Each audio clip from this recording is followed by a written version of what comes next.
WhatsApp guys, welcome back to Stop Academy. मैं मयंक पालीवाल, आपका accountancy का मेंटर। आज के इस वीडियो में हम डिस्कस करने जा रहे हैं क्लास 12 अकाउंटेंसी से part B, analysis of financial statement का chapter number 1, financial statements of a company. इसके बच्चों आज हम डिस्कस करने वाले हैं मल्टीपल चॉइस क्वेश्चंस। इसका डिटेल वीडियो प्लेटफॉर्म पे अपलोड कर दिया गया है, बिल्कुल भी देखना ना भूलें। पहले डिटेल वीडियो देखिए लेक्चर वाइज, वहां से सारे के सारे कॉन्सेप्ट्स गेन करिए और फिर उन्हीं कॉन्सेप्ट्स को मल्टीपल चॉइस क्वेश्चंस में बच्चों अप्लाई कर दीजिए। आपको तुक्का मारने की कोई जरूरत ही नहीं पड़ेगी। तो चलिए बच्चों स्टार्ट करते हैं chapter number 1, financial statement of a company, जिसमें आपको मैंने डिटेल वीडियोस में बताया था कि फाइनेंशियल स्टेटमेंट्स क्या होते हैं, कैसे बनाए जाते हैं और किस वेरिएबल को किस मेन हेड और सब हेड के अंदर क्यों पुट किया जाता है। ये सारी की सारी चीजें बहुत ही लॉजिकली मैं आप लोगों को एक्सप्लेन कर चुका हूं। आज बच्चों हम इसके अंदर जो मल्टीपल चॉइस क्वेश्चंस हैं उनमें डील करेंगे। बिल्कुल लॉजिकली हम इनका आंसर निकालेंगे। तुक्केबाजी का तो खैर मेरे साथ तो कोई सवाल हो ही नहीं सकता है। तो यहां बच्चों क्वेश्चन नंबर 1 में आपसे बोला जा रहा है कि an annual report is issued by A company. तो सबसे पहले पता भी तो होना चाहिए कि एनुअल रिपोर्ट होती क्या है। तो एनुअल रिपोर्ट बच्चों ईयर एंड में बनाई जाती है। इसी के अंदर आपके फाइनेंशियल स्टेटमेंट्स होते हैं, सो डेट आप उन फाइनेंशियल स्टेटमेंट्स अपनी कंपनी की परफॉर्मेंस को चेक कर दें। इसके अंदर आपको जो मैनेजमेंट के अलग अलग पार्ट होते हैं, जस्ट लाइक डायरेक्टर, इसी के अंदर डायरेक्टर रिपोर्ट भी होती है जो कि अपने व्यूज रखते हैं कि वो कंपनी के परफॉर्मेंस के बारे में क्या सोच रहे हैं। इसी के अंदर बच्चों ऑडिटर्स रिपोर्ट भी होती है जो कि ये बताते हैं कि किसी भी तरीके की कोई भी फाइनेंशियल स्टेटमेंट्स बनाते वक्त गलती नहीं की गई है। तो इसके अलावा भी इसके अंदर 2-4 रिपोर्ट्स और होती हैं और ये सब मिलाकर क्या बनता है, एनुअल रिपोर्ट। तो एनुअल रिपोर्ट जो है यहां पर कंपनी किसको इशू करती है, to enable undertaking financial statement analysis, so that वो उसकी मदद से अपनी कंपनी का फाइनेंशियल स्टेटमेंट का एनालिसिस कर सके। डायरेक्टर को इशू करेगी क्या? बिल्कुल भी नहीं भाई, डायरेक्टर की तो खुद ही रिपोर्ट इसके एनुअल रिपोर्ट के अंदर लगी रहती है। ऑडिटर को इशू करेंगे क्या? बिल्कुल भी नहीं। ऑडिटर की तो खुद ही रिपोर्ट आपकी जो एनुअल रिपोर्ट के अंदर लगी रहती है। किसको इशू करेंगे फिर? भैया शेयर होल्डर्स को करेंगे। Shareholders are the true owners of the company. इनको अपने कंपनी की परफॉर्मेंस को चेक करने के लिए एनुअल रिपोर्ट इशू की जाती है। तो हमारा सजेस्टेड आंसर क्या जाएगा? Option C. अगले क्वेश्चन पे चलते हैं बच्चों। Question number 2, which of the following analysis statistic analysis. वाह भाई वाह, वैसे तो ये चैप्टर नंबर 2 से रिलेटेड है, लेकिन अब यहां आ गया तो मैं इसका आंसर बस बता देता हूं, एक्सप्लेन नहीं करूंगा। लेकिन विच of the following analysis statistic analysis, vertical analysis को स्टैटिस्टिक एनालिसिस बोला जाता है। क्यों बोला जाता है अभी आपको अगले वीडियो में पता चल जाएगा। अगले क्वेश्चन पे आते हैं। हाँ भाई, ये है अपने काम का चैप्टर नंबर 1 में। Interest accrued and due on loans is shown in a company balance sheet under the subhead। भैया पहले समझ तो लो कि interest accrued and due on loan होता क्या है, तब तो आप जज कर पाओगे कि ये किसके अंदर जाएगा। तो interest accrued and due on loan का मतलब होता है कि हमने कहीं से बोरविंग्स करके रखी है जिसके ऊपर हमें इंटरेस्ट देना है और वो इंटरेस्ट ड्यू जो है हमारे ऊपर हो चुका है, मतलब आपको इंटरेस्ट पे करना ही करना है। तो ये इनमें से किसके अंदर जाएगा हमको ये देखना है। देखो बड़ा लॉजिकली मैं आपको समझाऊंगा, ये शॉर्ट टर्म बोरोविंग्स नहीं हो सकते, ठीक है, क्योंकि यहां पे बात इंटरेस्ट की जा रही है, लोन की नहीं की जा रही है। इसके बाद ये ट्रेड पेबल्स भी नहीं हो सकते, क्योंकि ट्रेड पेबल्स के अंदर हमेशा आता है आपकी क्रेडिटर्स और इसके अलावा आपके आते हैं बच्चों बिल्स पेबल। तो मैं आपको बहुत लॉजिकली सिखा रहा हूं कि अगर ये जाएगा तो किसके अंदर जाएगा और क्यों जाएगा। प्रोविजन ही हो नहीं सकते, क्योंकि आपको पता है हर एक प्रोविजन के थोबड़े के सामने ही प्रोविजन लगा रहता है, लिखा रहता है उसके फेस के सामने, प्रोविजन फॉर फलाना, प्रोविजन फॉर ढिकाना। तो फिर बताओ भैया ये कहाँ जाएगा? सर ये चले जाएगा अदर करंट लायबिलिटीज के अंदर। तो इस तरीके से भी बच्चों आप लोग यहाँ पर इसका आंसर जो है वो जज कर सकते हैं। चेक कर लीजिए, आपका सजेस्टेड आंसर आएगा अदर करंट लायबिलिटीज। तो सोचिए ना कि वो जो पर्टिकुलर वेरिएबल गिवन है वो है क्या और कहाँ उसका सही, उसका कौन सा मेन हेड या सब हेड है जहां पे आपको उसको लेके जाना है। अब यहां देखो भाई, विच item is included in current assets. इनमें से ऐसा कौन सा आइटम है जो कि करंट एसेट्स में आता है। वाइल प्रिपेयरिंग बैलेंस शीट, मतलब बैलेंस शीट बनाते वक्त तो इस करंट एसेट को लिया जाता है and excluded from current assets while calculating current ratio. लेकिन इसी करंट एसेट को करंट रेशो कैलकुलेट करते वक्त ना करंट एसेट्स में से बाहर कर दिया जाता है। डेटर्स बिल्कुल भी नहीं, प्रीपेड एक्सपेंसेस बिल्कुल भी नहीं, लूज टूल्स एंड स्पेयर्स। आपने मेरे रेशियोज वाली वीडियो देखी है ना, वहाँ पे भी मैंने इसका एक नोट लिखवाया था आपको पूरे क्लासरूम के अंदर हमारी या लेक्चर्स के अंदर कि भाई जो लूज टूल्स एंड स्पेयर्स होते हैं ना, ये करंट एसेट्स के अंदर नहीं आते हैं, क्योंकि ये बिजनेस में यूज़ करके ख़त्म कर दिए जाएंगे, ये कैश में कन्वर्ट नहीं होंगे। तो इनसे ना आपको कोई कैश जनरेट नहीं होने वाला है, इसलिए करंट रेशो निकालते वक्त लूज टूल्स एंड स्पेयर्स को करंट एसेट्स में से हटा दिया जाता है, लेकिन बैलेंस शीट बनाते वक्त इनको कंसिडर किया जाता है, क्योंकि बेचारे कहीं ना कहीं है तो हमारे ही एसेट्स। तो यहां पर बच्चों वो कौन सा करंट एसेट है जो कि बैलेंस शीट बनाते वक्त तो लिया जाता है लेकिन करंट रेशो निकालते वक्त नहीं लिया जाता है, तो वो है बेचारा लूज टूल्स एंड स्पेयर्स। बड़ा भेदभाव इसके साथ। नेक्स्ट आते हैं अपन लोग अगले क्वेश्चन पे। यहां पे आपसे बोला जा रहा है कि 11% debentures redeemable within 12 months of the date of balance sheet will be shown as dash under the sub head. पहले इसका कॉन्सेप्ट समझेंगे फिर बाद में इधर जाएंगे अपन लोग। 11% डिवेंचर्स, तो पहली बात तो डिवेंचर्स जो होते हैं बच्चों वो होती हैं नॉन करेंट लाइबिलिटीज़, लेकिन अब इनका जो पेमेंट करने की बारी आ गई ना वो आ गई है 12 मंथ्स के अंदर ही पेमेंट करना है। और आपको भी पता है कि 12 मंथ्स के अंदर भी आपको अगर किसी चीज़ का पेमेंट करना है तो फिर उसे बोला जाता है करंट लाइबिलिटीज़। मैं समझा देता हूँ इसको हालांकि आप लोगों को। देखो भाई 5 साल के लिए अगर आपने लोन लिया है ना तो शुरू के 4 साल तो वो आपके लिए क्या रहेगा, नॉन करंट लाइबिलिटी, लेकिन बच्चों आखिरी साल वो आपके लिए क्या बन जाएगा, करंट लाइबिलिटी। तो यहाँ पर भी वही बोला जा रहा है। तो ये आपसे कह रहे हैं कि हमारी जो डिबेंचर्स है अगर हम उनको रिडीम कर रहे हैं 12 महीने के अंदर तो बताओ वो इनमें से किसके अंदर जाएगा। सर वो जाएगा आपका current मैच्योरिटीज of long term debts में, अदर करंट लाइबिलिटीज के अंदर। तो आप देखिए current मैच्योरिटीज of long term debt है तो ये अपने आप में क्या, नॉन करंट लाइबिलिटी, लेकिन अब इसकी क्या आ गई है, मैच्योरिटी, तो ये क्या बन जाएगा, करंट लाइबिलिटी। इस तरीके से बच्चों आप लोग यहां पे लॉजिक लगाइए, आपका बिल्कुल एक भी मल्टीपल चॉइस क्वेश्चन जो है वो गलत नहीं हो सकता। नेक्स्ट है debit balance of statement of profit and loss for the year is shown in companies balance sheet. अब आपको बताना है कि अगर भाई हमको कोई लॉस हो गया है, debit balance of statement of profit and loss का मतलब क्या होता है, हमको लॉस हो गया, बताओ इसको बैलेंस शीट में किधर दिखाया जाएगा। पहली बात तो भाई लॉस है तो एडिशन हो सकता है क्या, बिल्कुल भी नहीं, देखो ऐसे ही जज कर सकते हैं हम लोग। डिडक्शन हो सकता है, हाँ जी हो सकता है। Separate item reserve and surplus के अंदर बिल्कुल भी नहीं। इसके बाद as deduction from general reserve, अरे भैया ऐसा भी नहीं होता है। तो फिर क्या होता है, as a deduction from surplus that is balance in statement of profit and loss under reserve and surplus. ये बच्चों इसका करेक्ट आंसर है कि हम जो डेबिट बैलेंस है, जो लॉस है, उसको क्या करेंगे, डिडक्शन के फॉर्म में दिखाएंगे। किससे, हमारे पुराने बचे हुए प्रॉफिट से या लॉस से, और उसको किस हेड के अंदर दिखाया जाता है, रिजर्व्स एंड सरप्लस के अंदर। सजेस्टेड आंसर आपका क्या हो जाएगा बच्चों, ऑप्शन बी। नेक्स्ट है हमारे पास a set of financial statements generally include, generally मतलब जो भी आपके फाइनेंशियल स्टेटमेंट्स होते हैं उनके अंदर ये चीजें तो होती ही होती हैं। कंपैरेटिव स्टेटमेंट नहीं भाई नहीं होता, फंड फ्लो स्टेटमेंट नहीं भाई नहीं, statement of profit and loss and balance sheet है, यस, ये चीजें तो भाई हमारे फाइनेंशियल स्टेटमेंट्स के अंदर होती ही होती हैं। तो सजेस्टेड आंसर हो जाएगा बच्चों हमारा ऑप्शन सी। आगे चलते हैं, नेक्स्ट क्वेश्चन में हमारे पास क्या है, financial statements are prepared on the basis of. बताइए भाई जो फाइनेंशियल स्टेटमेंट बनाए जाते हैं उनमें से किस बेसिस पे बनाए जाते हैं, क्या अकाउंटिंग पॉलिसीज फॉलो की जाती हैं, हाँ जी सर। अकाउंटिंग कन्वेंशंस फॉलो किए जाते हैं, हाँ जी सर। ट्रांजैक्शन एंड इवेंट्स, हाँ जी सर। आंसर क्या हो गया sir, all of the above. Next, non current assets are those assets which are, आपको यहां पे बताना है कि नॉन करेंट एसेट्स को कैसे आइडेंटिफाई किया जाता है, क्या उनका फीचर है, क्या उनका कैरेक्टरिस्टिक है। Expected to be used in the business for longer period, yes, यही इसका आंसर बनेगा कि नॉन करेंट एसेट्स उन एसेट्स को बोला जाता है जो कि हमें बिजनेस में कई सालों तक एडवांटेज देते चले जाते हैं। तो बच्चों ये सही आंसर है। Involve in entities operating cycle, primary held for trading, cash and cash equivalent, नहीं नहीं नहीं भाई, हमारे जो नॉन करंट एसेट्स होते हैं वो उन एसेट्स को बोला जाता है जो कि हमें बिजनेस की लाइफ में बहुत सालों तक जो है अपना एडवांटेज देते चले जाते हैं। बच्चों सजेस्टेड आंसर हो जाएगा हमारा ऑप्शन ए। नेक्स्ट है विच of the following is not shown under the head non current assets, इनमें से कौन सा नॉन करेंट एसेट्स के अंदर नहीं दिखाया जाएगा। तो बड़ा सिंपल है, ढूंढ लो भाई इनमें से ऐसा कौन सा है जो कि नॉन करेंट एसेट्स नहीं है। देखते हैं अपन लोग, पेटेंट्स नॉन करेंट एसेट होता है क्या सर, होता है। लैंड एंड बिल्डिंग होता है क्या सर, होता है। Computer software non current assets होते हैं क्या सर, होते हैं। ये तीनों ही हमें बिजनेस में लॉन्ग टर्म तक एडवांटेज देते हैं। लेकिन loss on issue of debentures ये कहाँ जाएगा, ये सर बैलेंस शीट में तो पहली बात ये जाएगा statement of profit and loss, उधर जाके सर ये राइट ऑफ होगा। और वैसे भी इसको राइट ऑफ कैसे किया जाता है सर, सिक्योरिटीज प्रीमियम से किया जाता है ना। तो ये सारे ना रिजर्व एंड सरप्लस वाला ट्रीटमेंट इसके अंदर लगेगा, इनमें से कुछ भी ऑप्शन नहीं बनेगा। सजेस्टेड आंसर हो जाएगा ऑप्शन सी कि इन चारों में से loss on issue of debentures जो है नॉन करंट एसेट्स नहीं। अरे बहुत ही सिंपल था भाई, नॉमिनल नेचर का अकाउंट है, कैसे आ जाएगा आप बताइए मुझे। यहाँ पर ये रियल अकाउंट के अंदर नहीं आ सकता है ना, इसलिए सजेस्टेड आंसर क्या है, option C. Next, which of the following will be shown under the head current liabilities, मुझे ये बताना इनमें से कौन सी हमारे लिए करंट लाइबिलिटीज बनेगी। तो देख लेते हैं, 5 year loan from state bank, अरे भैया 5 साल में चुकाना है, कहाँ से करंट लाइबिलिटी बनेगी, ये तो हमारी नॉन करंट लाइबिलिटीज है। बॉन्ड्स, ये सर हमेशा नॉन करंट लाइबिलिटीज ही होती है।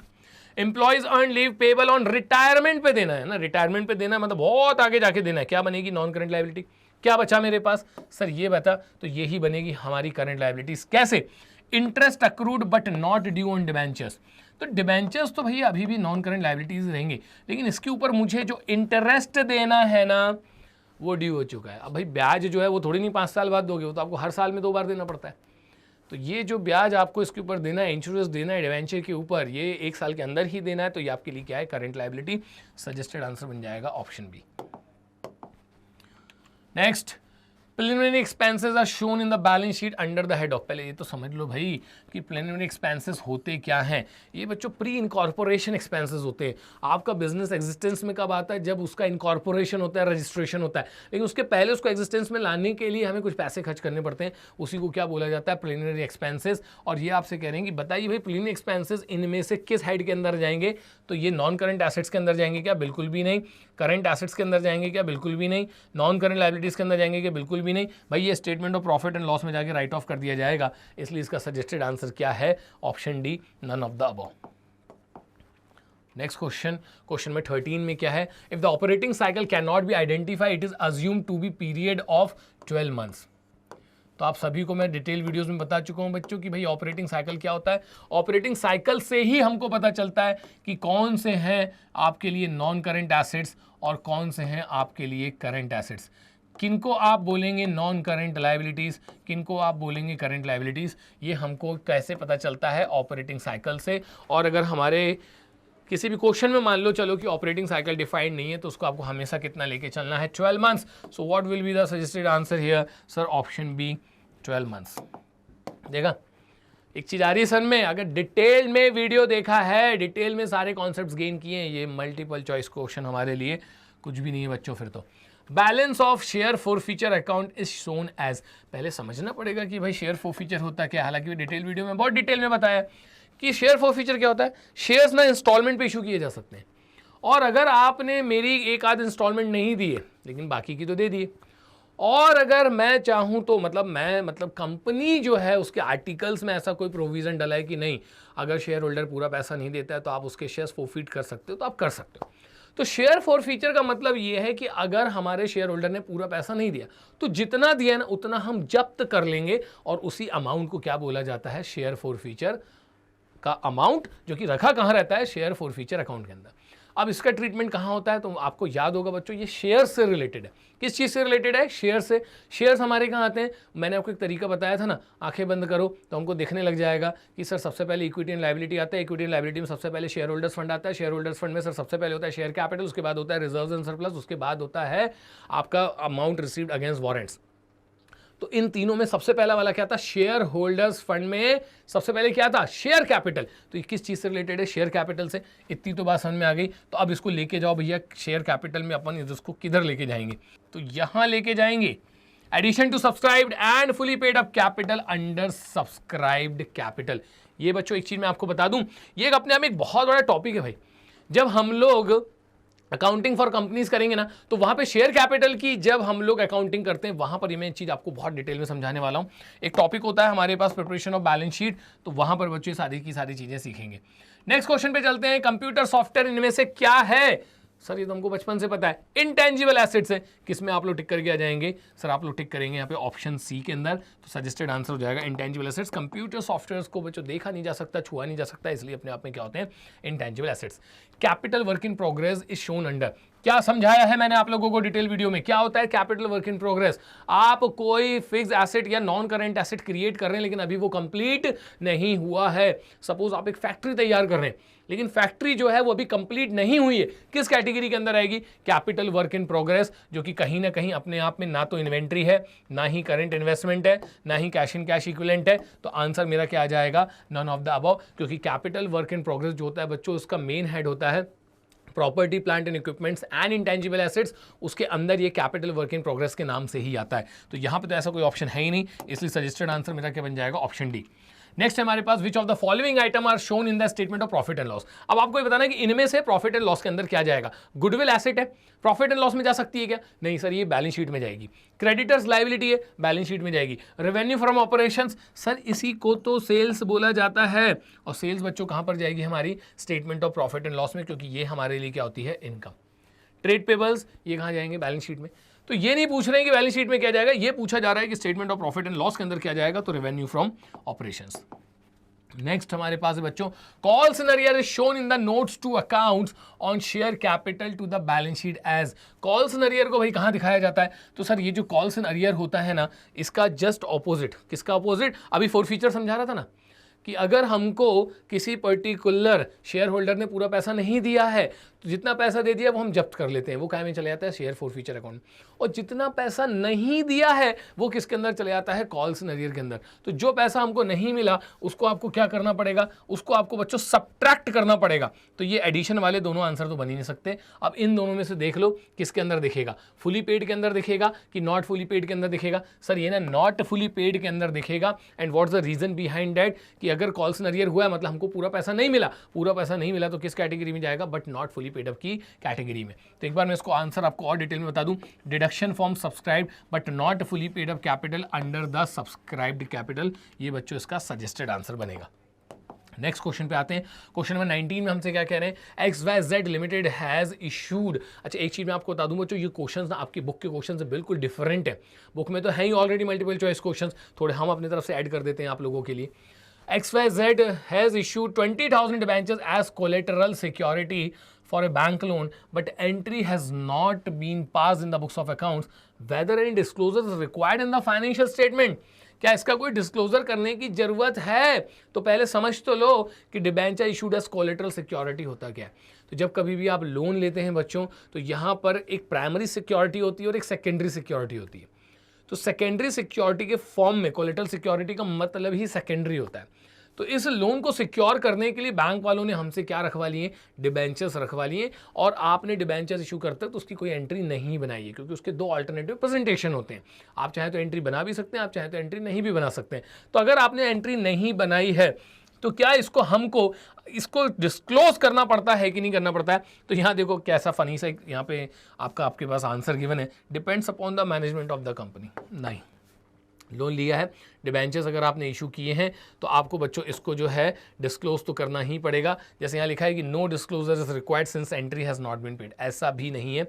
Debenture should be disclose as separate line items under long term borrowings. तो बच्चों डिबेंचर्स के नाम से इनको नहीं दिखाया जा सकता है, क्योंकि मैंने सिर्फ गिरवी रखा है भाई, गिरवी रखने से कोई चीज़ उनकी थोड़ी नहीं हो जाती है। तो ये भी इसका आंसर नहीं है। बस ये इसका आंसर बिल्कुल सही है कि yes in the notes to account जो है हम बताएंगे कि भाई ये जो लोन लिया है इसके अगेंस्ट में हमने इतने इतने डिबेंचर्स जो है in the form of collateral security issue करके रखें। तो सजेस्टेड आंसर हो जाएगा ऑप्शन ए।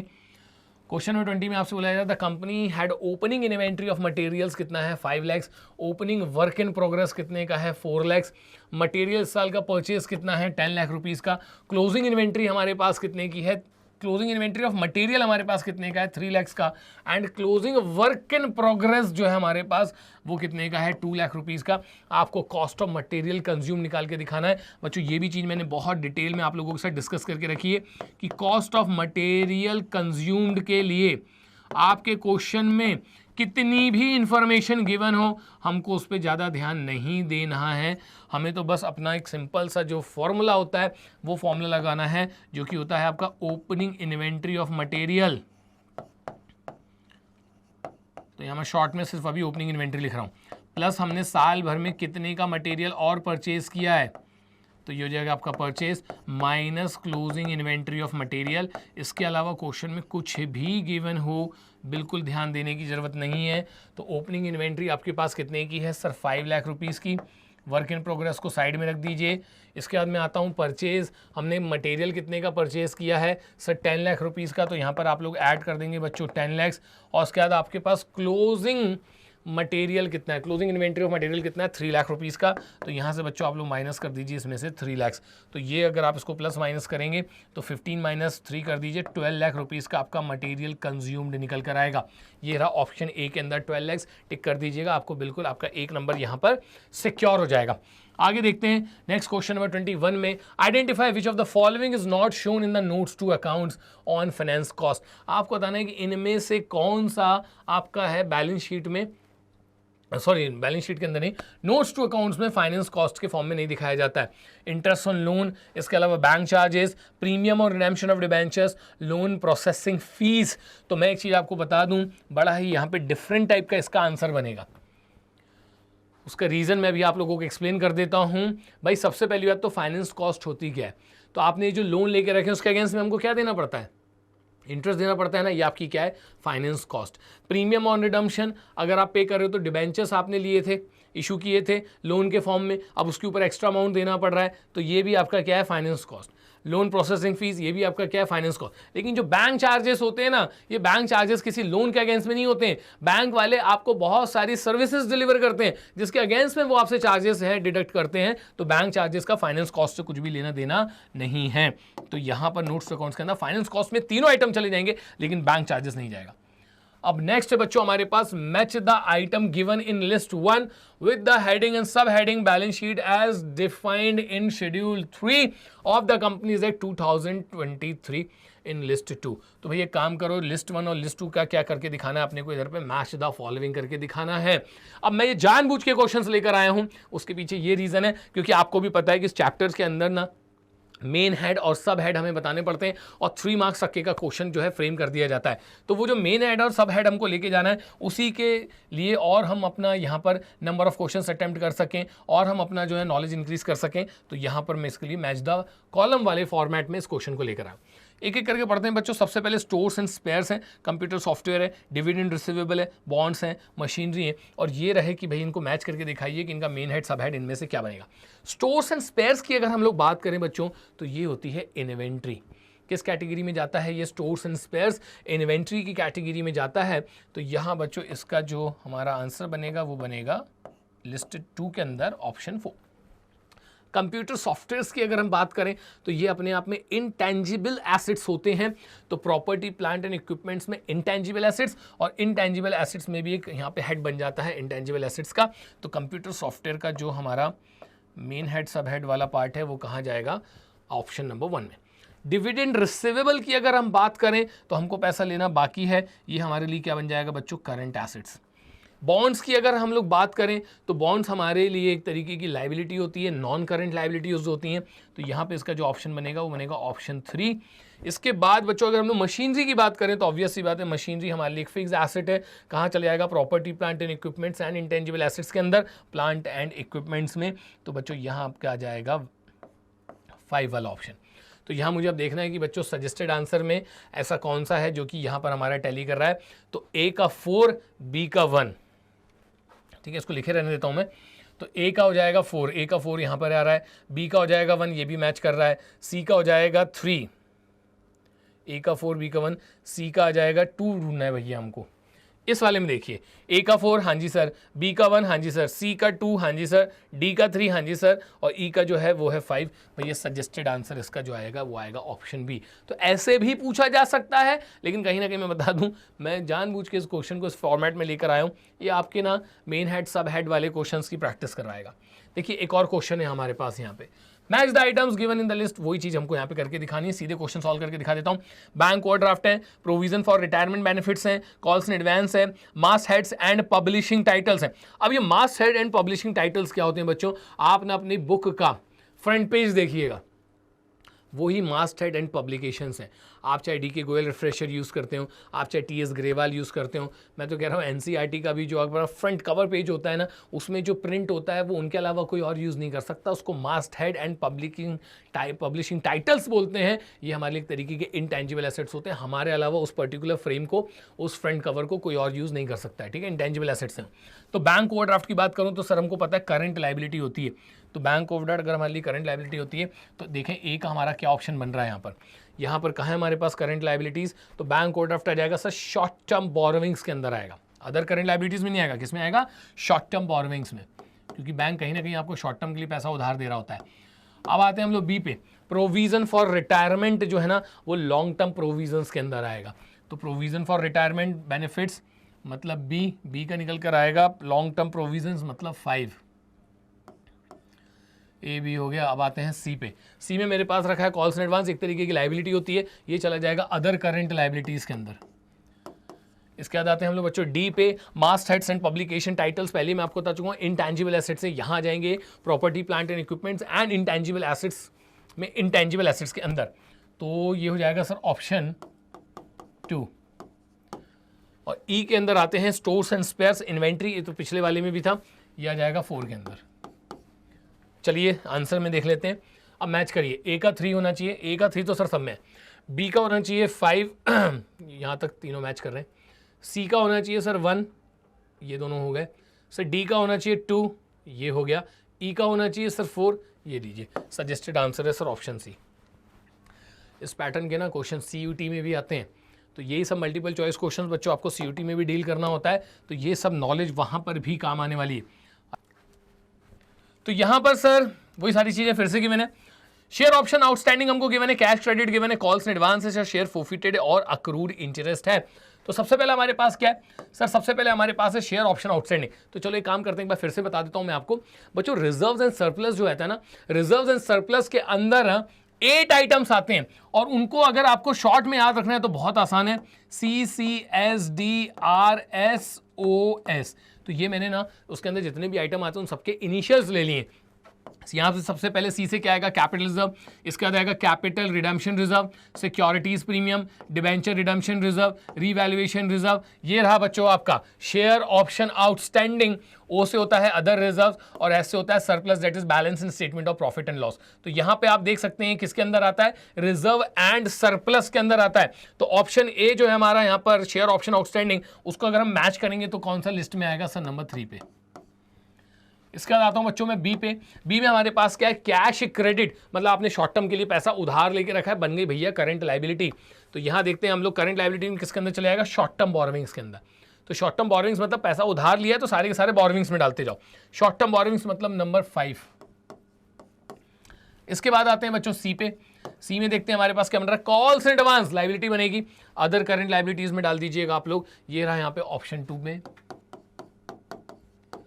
उसका डी में मैं आता हूं शेयर्स फोरफिटेड, भाई ये मैं तुमको ऑलरेडी बता चुका हूं, प्रीवियस जो हमारा था कि ये चला जाएगा आपका नोट्स टू अकाउंट्स में ऑन शेयर कैपिटल मतलब 1, और ई जो मेरे पास है अक्रूड इंटरेस्ट, मतलब मुझे किसी ना किसी से पैसे लेने, करंट एसेट से मेरे लिए अदर करंट एसेट्स की कैटेगरी में चले जाएगा, मतलब यहां पर आ जाएगा ई के सामने लिस्ट में से नंबर 2 वाला ऑप्शन। तो चलो भैया हमारा आंसर तैयार हो चुका है।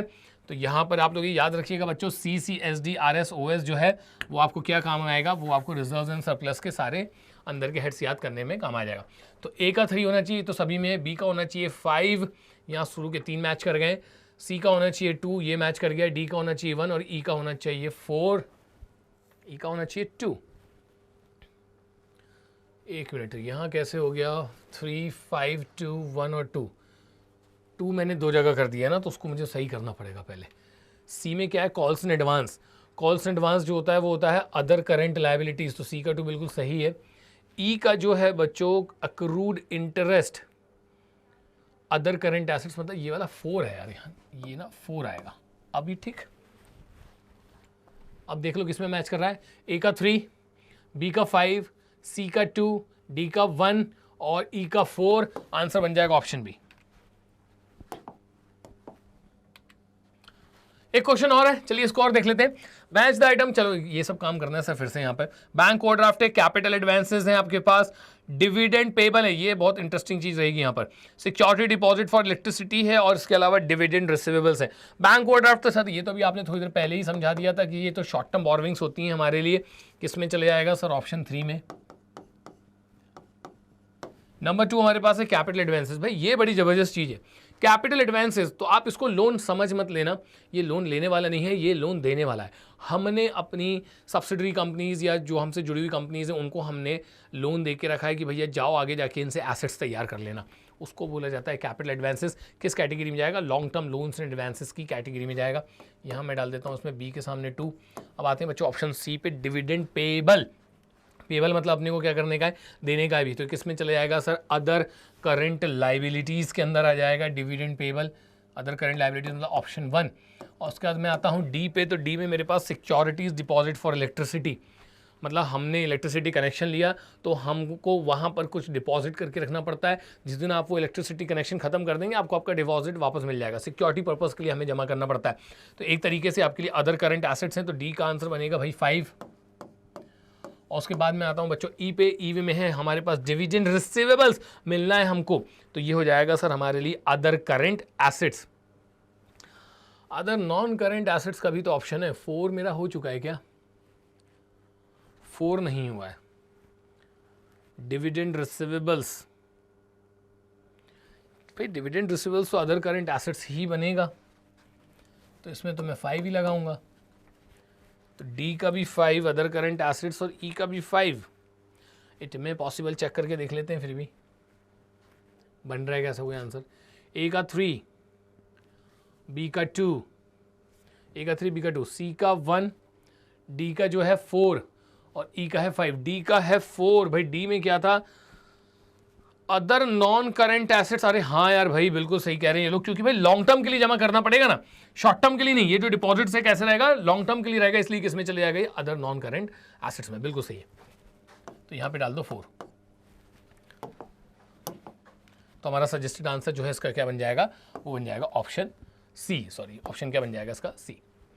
चलिए बच्चों, तो यहां पर हम लोगों ने अपना चैप्टर नंबर 1 जो है financial statement of a company, उसके मल्टीपल चॉइस क्वेश्चंस कंप्लीट कर लिए। डिटेल वीडियो भी हमारा कंप्लीट हो चुका है। तो आप लोग बच्चों इससे ज़्यादा शेयर करें, ज़्यादा से ज़्यादा अपने फ्रेंड्स तक इसको पहुंचाएं, सो डैट ये सभी कॉन्सेप्ट जो हैं उन तक भी पहुंच सकें। मिलते हैं बच्चों अगले चैप्टर के मल्टीपल चॉइस क्वेश्चंस में। Thanks for watching. जय हिंद।